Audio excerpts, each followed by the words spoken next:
French Sales Studio présente le podcast de l'Odyssée des métiers du futur. Nous traitons des innovations et de leur impact sur la société et sur les métiers.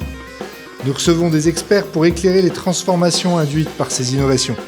Aujourd'hui, nous recevons Clément Techie, cofondateur de Ternoa, et nous allons parler des NFT. Bonjour Clément. Bonjour. Clément, comment tu te présenterais alors ? Comme vous l'avez très bien dit, donc je suis cofondateur de Ternoa. Et Ternoa, c'est un projet qui vise à donner aux gens la possibilité de redevenir propriétaires de leurs données numériques.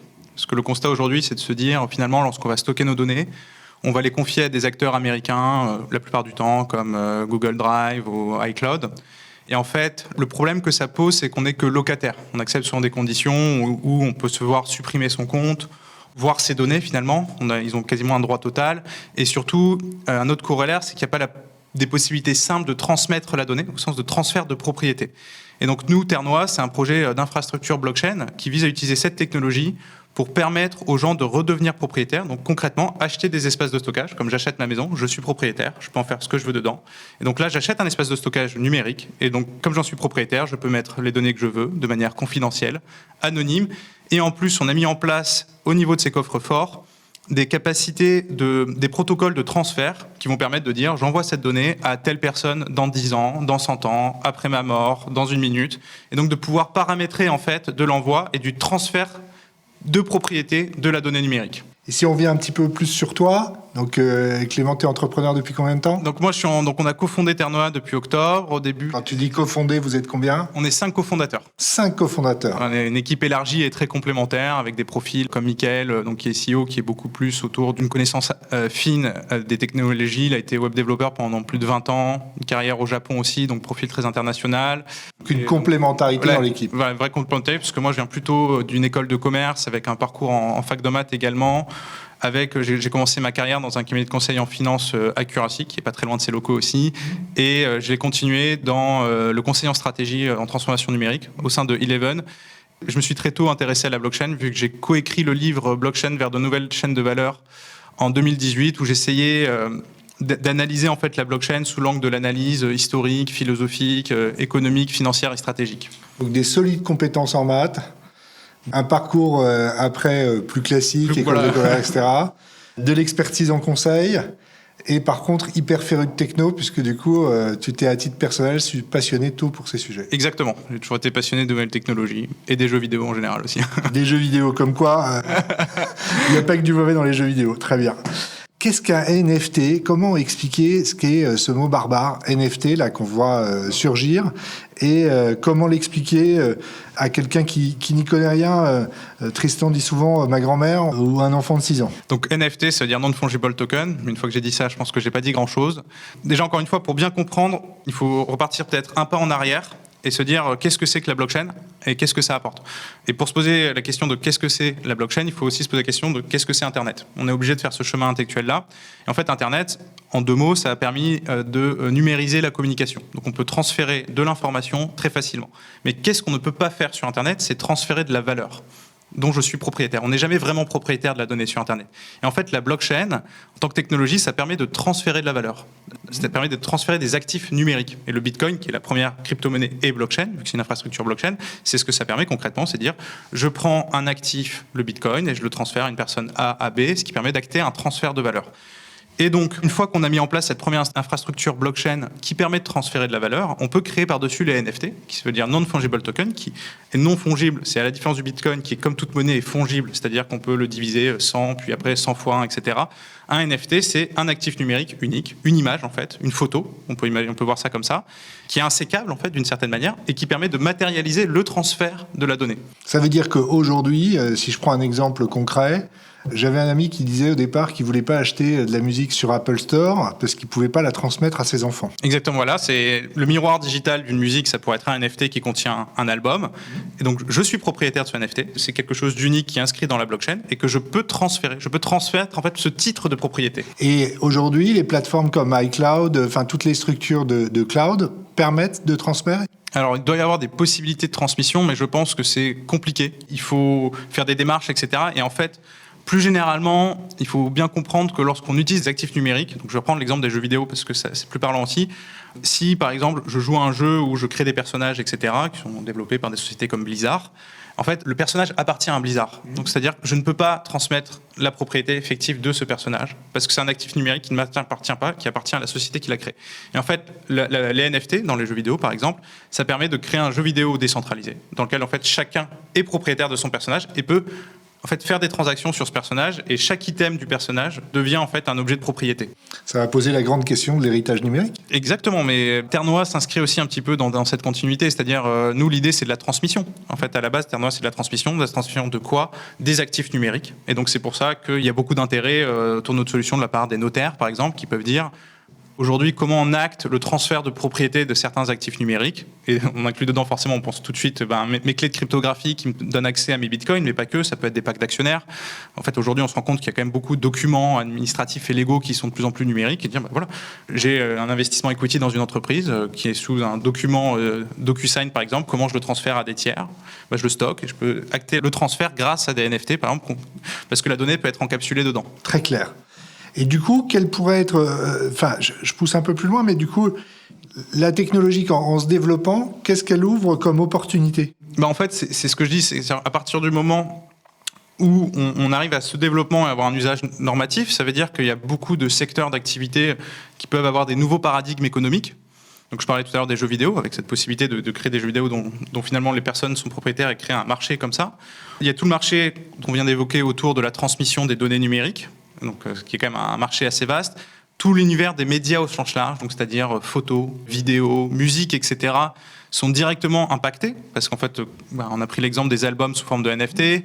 On peut imaginer par exemple la problématique de la distribution des photos. Donc je suis photographe en guerre, on sait comment ça se passe, je prends une jolie photo, je la poste sur une marketplace et Le Figaro et Le Monde vont bider pour pouvoir avoir la photo. Et donc là, on pourrait imaginer des places de marché décentralisées où, en fait, il n'y a plus besoin de ce market maker qui va se prendre une FIS, mais simplement dire, voilà, moi, je suis autonome, je mets ma photo, elle est unique. Grâce à la blockchain, je certifie qu'elle est unique. Et après, je peux la transmettre. Parce qu'en fait, on voit bien qu'on touche à cette notion de rareté. Et c'est pour ça qu'il y a beaucoup également de cas d'usage dans le marché de l'art. Parce que donc, aujourd'hui, on achète des photos. Des gens considèrent que la photo, c'est de l'art, à juste titre, sûrement. Et on se rend compte qu'on est capable d'acheter une photo à 3 000 €. Et pourtant, on se dit, qu'est-ce qui nous dit que la pellicule a bien été supprimée? Donc, en général, on fait confiance aux galeristes. Non, elle a été imprimée qu'en 10 fois, il y a quand même une certaine rareté, parce que forcément, une photo, si elle est imprimée en 1 milliard d'exemplaires, elle perd toute sa valeur. Souvent, la valeur dans l'art, c'est aussi la rareté. Pas que, mais un peu. Et là, le NFT, on peut dire, je garantis, par exemple, que cette photo de guerre, elle a été éditée que 10 fois, il n'y a que 10 acheteurs, donc elle a de la valeur. Et donc, c'est pour ça qu'autour de tout ce qui est transmission des médias, des vidéos, du numérique, ça peut vraiment révolutionner un petit peu ce marché-là. Du coup, est-ce qu'il y aura des impacts aussi sur d'autres secteurs? Par exemple, je pense le luxe, c'est ça, assez intéressé. Exactement, oui, c'est vrai que j'en ai pas encore parlé, mais dans le secteur de l'habillement, en fait, c'est-à-dire qu'aujourd'hui, on se rend compte aussi, mais c'est pas que les NFT, il y a aussi un mouvement plus large autour de la numérisation de nos vies, avec des personnes qui sont sur Instagram, qui partagent un petit peu leur vie, etc. Et donc finalement, on devient un petit peu on a une sorte d'avatar de nous-mêmes qui est numérique et qui marque une présence sur le net. Et les marques de luxe ont bien compris, on peut dire, finalement, est-ce que cette présence sur le net, cet avatar, elle peut pas être complètement customisée, je dirais, en poussant l'individualité à son maximum. Donc, imaginons, je crée des baskets blanches, je peux créer sous forme de NFT des filtres qui peuvent me permettre d'avoir des baskets avec un Scooby-Doo ou que sais-je. Et derrière, on est le seul à avoir ce filtre, on peut le mettre sur Instagram, et lorsque je vais le prendre avec moi, on a un mix entre je suis habillé dans la vie réelle et j'ai un avatar unique sur Instagram, et je suis le seul à pouvoir apparaître comme ça. Est-ce que ça va avoir des applications, la NFT, par exemple, sur de la recherche ? Alors, par exemple, je pense à tous les gens qui font de la recherche et qui déposent des brevets. Il y a de ça aussi. Donc, nous, par exemple, l'infrastructure Ternoa, par exemple, on a un protocole de multisignature. On peut dire, par exemple, on dit que la donnée qui est dans un NFT ne peut être accessible que par 5 personnes. Et si 3 des 5 personnes sont d'accord pour activer le contenu, on peut y avoir accès. Donc, du coup, dans tout ce qui est recherche, etc., évidemment, déjà, on peut créer des espaces de propriété de la donnée où on a des accès, des droits d'accès, où on peut se dire, on peut travailler en collaboratif, mais en gardant une certaine propriété. Donc, il y a ça. Et après, effectivement, on peut imaginer plus tard, on inscrit dans la blockchain les brevets, etc., pour certifier que j'ai bien été le premier à mettre ce texte-là, qui a été encapsulé avec telle personne qui ont multisigné la chose. Et est-ce qu'il y a des applications B2B sur les NFT ? Je pense qu'on peut en imaginer. Par exemple, si je vais prendre quelque chose que je connais bien, donc ça va être aussi tout ce qui est les process de fusion-acquisition, où les avocats, les banques d'affaires, etc. vont s'échanger beaucoup de documents, souvent très confidentiels, à travers des data rooms, etc. On peut très bien se dire, encore une fois, tout ce qui est des données très sensibles, on peut les mettre dans des accès où seulement certaines personnes ont accès, et on peut garantir plus facilement la circulation de données de manière confidentielle, cryptée et anonyme.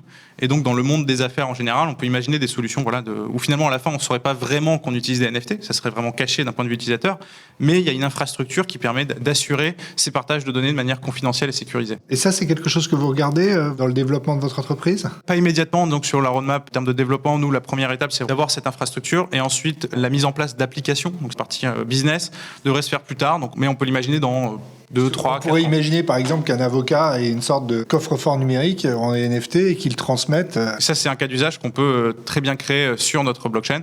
Et donc nous, en fait, on fournira l'infrastructure, et derrière, s'il y a un porteur de projet qui dit voilà, je veux faire ça, on peut lui dire très bien, nous on a une infrastructure et venez vous connecter à votre infrastructure pour pouvoir mettre en place ce type de modèle économique. Parce que pour une entreprise, c'est un vrai enjeu de sécuriser sa donnée et de pouvoir la transmettre. Bien sûr, c'est pour ça que c'est à la fois une problématique retail et en même temps vraiment des entreprises et même aussi, comme vous l'avez dit, des avocats ou des médecins, des dentistes. Des banques aussi, j'imagine. Oui, alors je pense que c'est moins très grosses entreprises peut-être, en disant que les grosses entreprises comme Total, les grandes banques... Les banques pourraient distribuer en B2C, me proposer un coffre-fort à transmettre. Exactement, dans ce modèle de distribution bancaire, ça reste très retail, oui, on peut imaginer les banques, les compagnies d'assurance, les notaires proposer en fait des espaces de stockage transmissibles, actés, etc.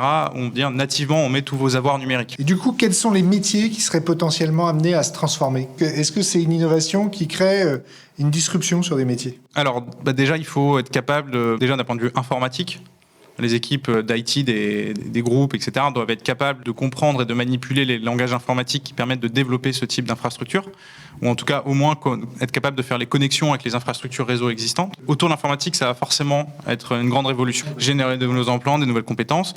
Je dirais compétences informatiques standards, être capable de coder, de s'intéresser à des nouveaux langages informatiques. Parce que là, par exemple, vous recrutez dans l'entreprise ? Exactement, on est construit sur un langage qui vient du framework de développement Substrate. Donc le langage, c'est du Rust. Donc c'est un langage où en fait on se rend compte que dans le monde, il doit être quelques dizaines de milliers à savoir le manipuler. Donc en fait, la denrée en termes d'incompétence est extrêmement rare. Et en plus, je conseille de faire ça aux jeunes et de se former, parce que qui dit rareté dit aussi cherté sur le marché pour ces compétences-là.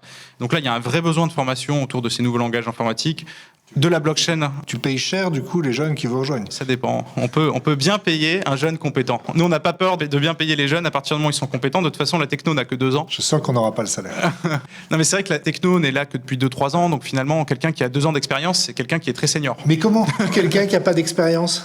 Il faut être capable d'aller se former, en fait, d'aller Aujourd'hui, c'est de l'auto-formation. Il n'y a pas d'école de Substrate, ou alors très peu. C'est des personnes qui sont complètement autodidactes, qui s'intéressent, qui vont sur des forums GitHub, qui vont aller lire des codes, qui vont aller lire de la documentation sur des codes pour essayer de comprendre, de répliquer. Donc, un peu de la même manière, quand je veux dire, si dans les années 70-80, comment on faisait pour devenir développeur informaticien ? Il n'y avait pas d'école, il n'y avait rien. Il fallait aller sur sa machine, avec ses petites cartes, aller poinçonner les choses et essayer un peu de comprendre par soi-même. Et du coup, comment on les sélectionne là ? En fait, surtout, c'est simple. Aujourd'hui, il y a quand même, au niveau du développement informatique, une sorte de GitHubisation, c'est-à-dire que chacun a un peu son univers de développement et on peut aller vérifier son travail. On dit, attends, oui, regarde, j'ai fait tel projet de développement. En fait, c'est vraiment finalement quelqu'un qui est développeur, c'est de se dire, partage-moi ton travail, je peux regarder ce que c'est. Et finalement, un petit peu comme les artistes, c'est-à-dire lorsqu'on va recruter un designer, en général, ils ont des pages où ils disent regardez mes créations passées, regardez ce que je suis capable de réaliser, et donc on va juger la qualité du travail comme ça. Et ça fait la bonne transition, parce qu'un autre métier qui va être révolutionné par les NFT, c'est justement être capable d'aller designer des NFT.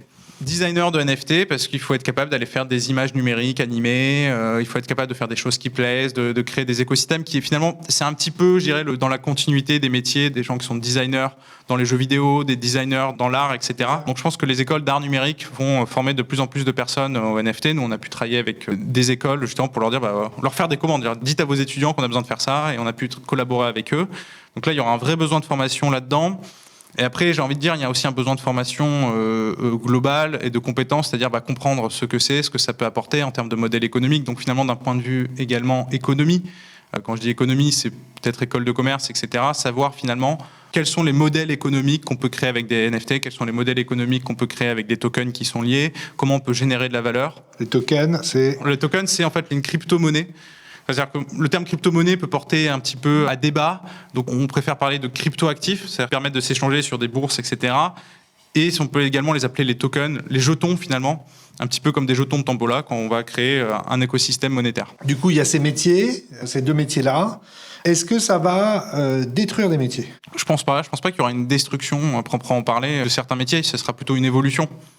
Est-ce que Internet a vraiment détruit certains emplois ? Oui. Il y a destruction créatrice, oui. Il y a eu beaucoup de destruction, mais là, finalement, c'est pas aussi destructeur. On est déjà, en fait, dans une société qui est entièrement numérisée, enfin, en tout cas, qui est très largement numérisée. Et donc, c'est simplement se dire, au sein de cette numérisation, il y a une arborescence qui s'est créée, la blockchain, qui est spécifique autour de la transfert de la valeur. Donc, je ne pense pas qu'il y aura directement des métiers dans Internet ou des choses comme ça qui seront détruits. Ça veut dire que c'est un mouvement aussi qui va créer de la réappropriation individuelle de sa donnée. Exactement. C'est-à-dire qu'aujourd'hui, de toute façon, c'est quand même un thème dont on entend souvent parler autour de la donnée, la propriété de la donnée, la souveraineté numérique. Ce sont des termes qu'on entend de plus en plus dans le débat public et politique, et même au niveau des instances européennes, etc. Quid de la souveraineté numérique des pays européens, de la France, etc. Et donc là, effectivement, je considère, mais bon, je prêche un peu pour ma paroisse, que la blockchain, les NFT sont une véritable opportunité pour les pays européens et en particulier la France aussi, de se repositionner dans cette souveraineté numérique en développant des technologies d'infrastructures qui permettent vraiment de faire circuler de la valeur qui sont développées sur nos territoires. Donc je pense qu'il y a un vrai enjeu autour de ça. Et donc du coup, va exister un capital numérique. Exactement. Qui existe déjà d'une certaine manière. Oui. C'est juste qu'aujourd'hui, il y a un capital numérique inconscient. Et est-ce qu'on sait l'évaluer, ce capital numérique ? En fait, se pose la question de l'évaluation au sens large. Est-ce qu'on sait évaluer les actifs correctement ? De manière générale, un bien immobilier, oui, bon, on fait des actualisations. Pourtant, on voit que les prix quand même flambent. Donc aujourd'hui, je trouve de toute façon, et ça c'est que mon avis, qu'on est dans une société où la valeur des actifs est très difficilement lisible, au sens où on a vécu une crise économique, mais on a un CAC 40 qui n'a jamais été aussi haut, on a des prix de l'immobilier qui continuent à flamber, et on entend quand même parler de faillite, etc. On a des tableaux qui s'envolent à plusieurs centaines de millions, on a vu une inflation aussi sur le prix des joueurs de foot, on a vu une inflation de plein d'actifs. Donc en fait, se pose la question de la valeur en général, je trouve. Et dans cette question de la valeur, se pose la question de la valeur des actifs numériques, crypto-actifs en particulier. Est-ce que c'est trop haut, est-ce que c'est trop bas ? Moi, je sais pas, mais en fait, je pense que j'ai une théorie de la valeur qui est assez simple, c'est-à-dire que ça ne vaut que ce qu'un acheteur est capable d'acheter, en fait. Et est-ce qu'un profil, du coup, de quelqu'un vaut quelque chose de minimum ? Parce que, du coup, ça ouvre ce débat. Un profil numérique ? Le fait que je sois propriétaire de ma donnée, tout d'un coup, me met en position de force par rapport à des acteurs qui monétisent cette donnée. Exactement, mais c'est ça, c'est-à-dire que, oui, on peut faire une règle 3, se dire Facebook, par exemple, a tant de milliards d'utilisateurs et arrive à faire tant de milliards par la publicité. Et donc, ça veut dire qu'en moyenne, une personne lui rapporte, je sais pas quoi, 2 € par mois. Et donc, se dire, donc c'est peut-être la valeur, on peut la redescendre comme ça en la rétro-ingénieur, mais est-ce que si finalement, nous, en tant qu'individus, on serait capable de revendre la donnée ? Je ne sais pas. C'est en fait parce que ce qui a de la valeur, en fait, quand on entend autour de la donnée, autour de Facebook, Google, etc., c'est pas la donnée seule qui a de la valeur, c'est la masse. Donc pourquoi ? Parce que derrière, en fait, grâce à la masse de données, on est capable d'aller alimenter des algorithmes d'intelligence artificielle qui s'entraînent en fait sur des grandes quantités de données pour ensuite faire des prédictions fines. Donc une donnée en valeur et une donnée seule, et donc ça ne vaut pas grand-chose. Et en fait, c'est la masse qui vaut de la valeur. Alors après, imaginez un système éclaté où pour arriver à une certaine masse, tâcher plein de données. Voilà, les modèles économiques de gratuité de certains services en fait pourraient être perturbés. Mais c'est quand même compliqué. Enfin, je ne pourrais pas dire si ça va être une tendance qui va être prise ou l'autre.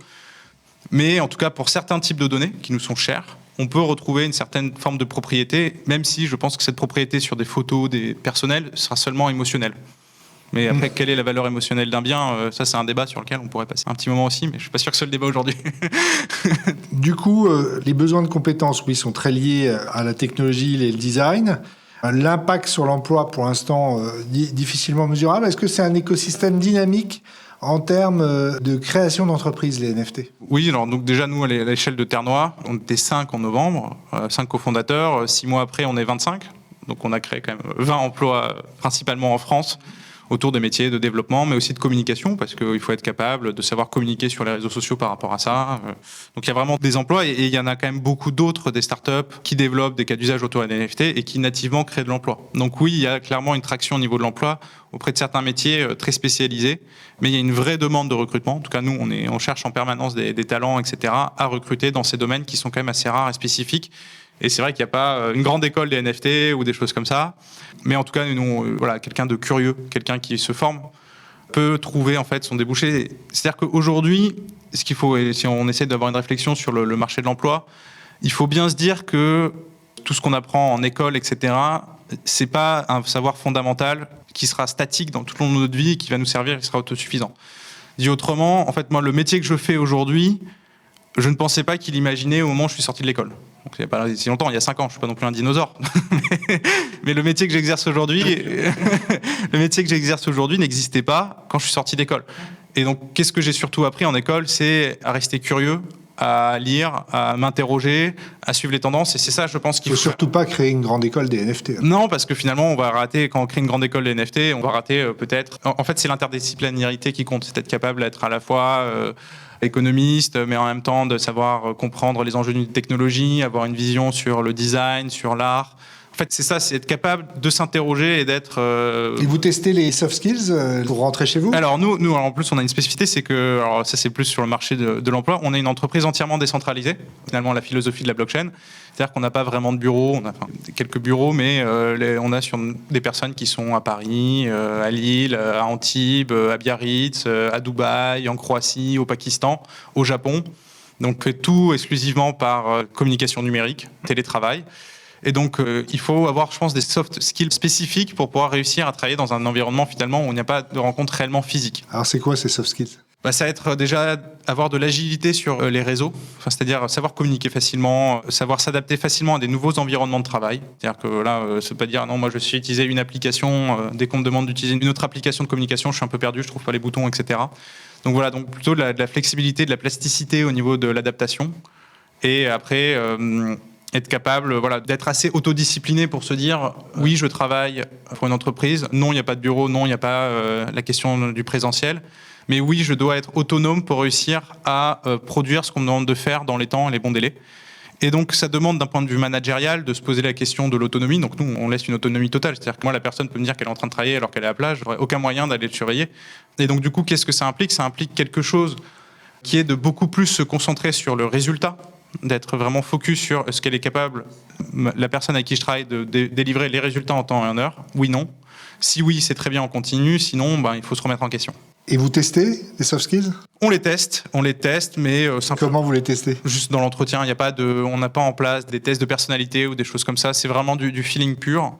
Et après, en fait, nous, la phase de test... Une entreprise technologique qui teste qu'au feeling, c'est pas une paradoxe ? En fait, on teste sur le terrain, c'est-à-dire qu'il y a une période d'essai, et c'est surtout ça qui fait le test. C'est la période d'essai, et après, si il n'y a pas un match, la période d'essai n'est pas renouvelée. Donc finalement, c'est... Moi, je suis assez en phase avec la théorie il faut pousser quelqu'un dans une piscine et voir si elle arrive à sortir de l'eau ou pas.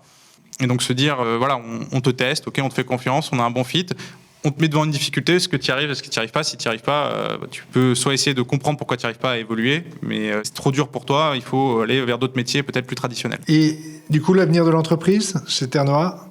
L'avenir de l'entreprise, nous, Quelle est la vision que vous avez, la stratégie ? Déjà, le premier enjeu, c'est un défi technique, c'est-à-dire être capable d'aller développer notre infrastructure en temps et en heure par rapport à ce qu'on a promis à nos investisseurs, donc au courant de l'année prochaine. Ensuite, être capable de continuer notre communication pour fédérer une communauté autour du projet. Donc aujourd'hui, on est content, on a un peu plus de 70 000 followers sur nos différents réseaux sociaux, Telegram, Twitter, Instagram, etc. Et donc continuer à croître cette communauté parce que ce sont aussi nos utilisateurs futurs de l'application. Et derrière, une fois qu'on a notre infrastructure, un produit, se pose la question de la commercialisation de ce produit, comment on arrive à avoir des clients, comment on arrive à générer un revenu avec ses clients, avec quel modèle économique. Donc c'est toutes ces questions qui vont se poser. Et donc nous, on a vraiment pour ambition de continuer à, une fois d'avoir cette infrastructure consolidée, d'avoir une croissance qui serait, pour le coup, on l'espère, nativement internationale. C'est-à-dire qu'on ne se concentre pas sur le marché français, on essaye de développer dès aujourd'hui des communautés au Vietnam, en Chine, en Inde, en essayant de trouver des relais de croissance là-bas dès aujourd'hui, pour ensuite avoir un produit qui serait nativement mondial et utilisable par tous. Du coup, vous avez levé des fonds, c'est ça, investisseurs ? Exactement, donc on a fait une levée de fonds, mais pas au niveau du capital social de l'entreprise, l'equity, mais en fait en faisant des préventes de tokens. Aujourd'hui, je pense qu'on a levé entre 4,5 et 5 millions d'euros au total. Donc, qu'il faut plutôt voir comme du chiffre d'affaires constaté d'avance, parce qu'en fait, on a mis en vente des tokens, les gens ont bien voulu les acheter, et donc c'est ça qui nous permet d'avoir assez de cash pour vivre pendant 2 ans. Mais des tokens, c'est une monnaie. Le terme monnaie, pour ce qu'on propose, serait un peu galvaudé, dans la mesure où on n'a pas vocation à être une monnaie, d'être utilisée pour acheter son pain, etc.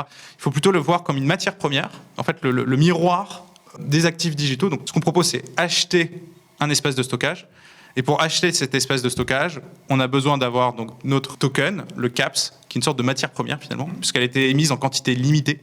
On n'a que 2,5 milliards de tokens en circulation, il y en aura plus d'autres qui seront émis. Et on espère qu'il y a une demande croissante pour les espaces de stockage. Et donc forcément, en théorie économique, si on a une matière première en quantité limitée avec un usage dont la demande est croissante dans le temps, le prix doit être croissant dans le temps. Donc vous avez prévendu de l'espace de stockage. On a prévendu le token qui permet d'acheter de l'espace de stockage. Et qui a été acheté par quelle monnaie du coup ? Ça, c'est un deuxième univers fabuleux, c'est celui de la blockchain. Pourquoi ? Parce qu'en fait, on a été capable de réaliser donc cette levée de fonds entièrement en crypto-monnaie, quasiment.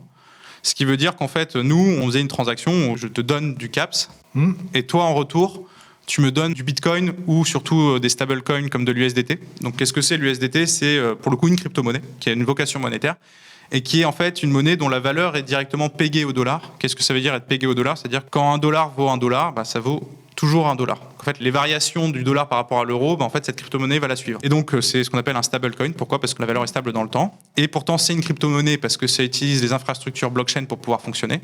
Et donc, nous, on peut très bien te dire, je te donne un CAPS, et en échange de ça, tu me donnes 6 centimes de dollars. Nous, ça nous a permis de lever, donc, comme j'ai dit, entre 4 et 5 millions d'euros. Avec combien d'investisseurs ? Plusieurs centaines, je dirais, un peu plus de 1000. Des gros investisseurs, des plus petits investisseurs. Et surtout, en fait, tout ça sans jamais passer une seule fois par le réseau bancaire. Donc, c'est ça qui est fabuleux. C'est-à-dire qu'on est capable d'avoir eu 5 millions d'euros de trésorerie en banque, en fait, qui c'est sous forme d'USDT, donc plutôt 7 millions d'USDT levés, sans jamais passer par le réseau bancaire. Ce qui est vraiment, d'un point de vue potentialité business, vraiment créateur de valeur, je trouve. Parce que, encore une fois, je viens d'un monde où, pour investir dans une entreprise en equity, il faut un processus très long de décision à travers des due diligence financières, stratégiques, faits par des avocats, etc. Donc, qui peut prendre 3, 4, 5 mois, surtout lorsqu'on fait appel à des investisseurs internationaux. Alors que nous, c'était très rapide. Je pouvais avoir un call avec un fonds d'investissement chinois spécialisé dans les crypto-monnaies. On leur présente le projet, ils prennent une décision en une journée, ils disent OK, on a fait notre travail d'audit, on aime bien votre projet, ils ont des critères d'investissement. On fait signer un document PandaDoc de contrat de vente, SAFT, Sales Agreement for Token. Ils signent. 1 heure après, on reçoit les fonds sur notre adresse de wallet crypto. Et donc, la transaction est finie. En une journée, on peut finir un process de levée de fonds de plusieurs centaines de milliers de dollars. Et quel intérêt d'investir beaucoup pour eux ? C'est simplement se dire, si j'investis 100 000 dans un token qui peut faire x30, je gagne beaucoup d'argent. C'est le même Donc, c'est un pari sur la valeur du token futur. La valeur commerciale du token futur. Exactement. Mais l'année dernière, lorsque j'investis dans une start-up, une fintech ou quoi, je fais le pari qu'ils vont réussir à commercialiser un projet et générer du PNL. Merci Clément. Donc, c'était Clément, cofondateur de Ternoa dans French Talent Studio, le podcast de l'Odyssée des métiers du futur. Merci de nous avoir expliqué les NFT, la capacité que ça avait à pouvoir justement s'approprier son capital numérique, pouvoir le transmettre du coup, et tout ça en s'appuyant sur des technologies notamment de blockchain, et que ça présentait un intérêt immédiat pour tous ceux qui notamment, et ils sont de plus en plus nombreux, utilisent les crypto-monnaies, tous ceux qui aujourd'hui veulent stocker de la donnée qui leur paraît importante à pouvoir transmettre.